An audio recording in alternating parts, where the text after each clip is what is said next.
మీ అందరికీ నా హృదయపూర్వక శుభాకాంక్షలు, అభినందనలు.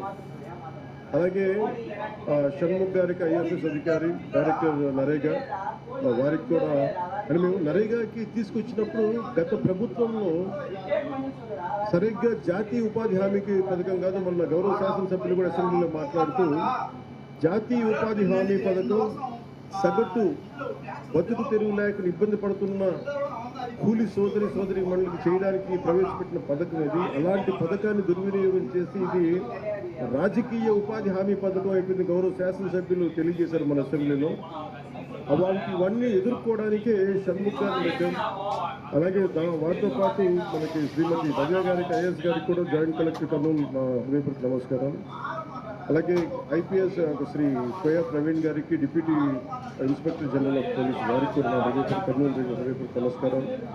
అలాగే యువ ఐపీఎస్ అధికారి శ్రీ విక్రాంత్ పాటిల్ గారికి, నా సూపర్ ఎస్పీ ఆఫ్ కర్నూలు వారికి కూడా నా హృదయపూర్వక నమస్కారం.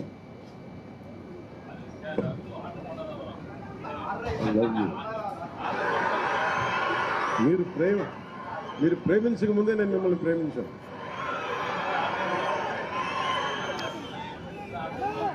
అంటే నేను ఇందాక శబరి గారు మాట్లాడతా జన సైనికులు చాలా గట్టి వ్యక్తులు అంటుంటే,